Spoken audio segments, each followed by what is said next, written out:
Hello everyone, বাড়িতে রং হয়েছে। এই যে কেমন হয়েছে অবশ্যই জানাবেন। সাইডে এই রঙগুলো হয়েছে। আর এখানে সোফার কভারগুলো চেঞ্জ করা হয়েছে। কেমন লাগছে সোফাগুলো দেখতে সেটাও জানাবেন। সোফাগুলো পালিশ করাও হয়েছে। এটা হচ্ছে কম্পিউটার টেবিল, এটাও নতুন আনা হয়েছে, ওটা খারাপ হয়ে গেছিলো পুরনোটা। আর এখানে ঠাকুর বসানো হয়েছে।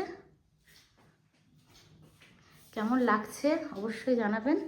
আর এই রুমটাতে বসে আমি বেশিরভাগ রিলসটা করি দাঁড়িয়ে বসে।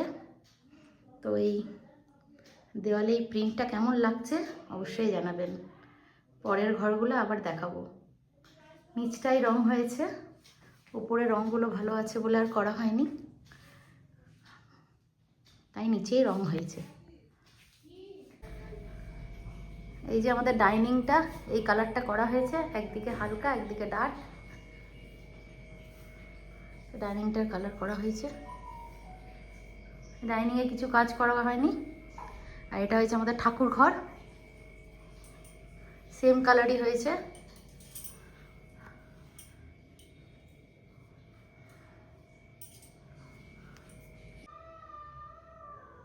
রান্নাঘরে আমাদের এই কালারটা হয়েছে, কেমন লাগছে জানাবেন। এই যে এই রুমটাও রং করা হয়েছে। আর এই যে এখানেও দেওয়ালটা এইভাবে করা হয়েছে। খাটটা পুরো মেসি হয়ে আছে, কারণ আমার ছেলে শুয়ে আছে, অনেক জিনিসপত্র খাটে, তাই দেখাচ্ছি না। এই যে রংটা এইভাবে করা হয়েছে, কেমন লাগছে কম্বিনেশনটা, কালার কম্বিনেশনটা কেমন হয়েছে অবশ্যই জানাবেন। আর এই রুমটা হচ্ছে মা বাবা থাকে, এই রুমটাতেও সেম কালারই করা হয়েছে। রঙগুলো খারাপ হয়ে গেছিলো তাই নতুন করে করা হলো। তো কেমন লাগছে অবশ্যই জানাবেন। ওপরটা আমাদের ঠিকই আছে কালারগুলো, তাই ওপর আর কিছু করা হয়নি, বাইরেটা পরে রং হবে তখন দেখাবো আবার। এই যে গ্রিল বারান্দাটা সেম যা কালার ছিল তাই করা হয়েছে,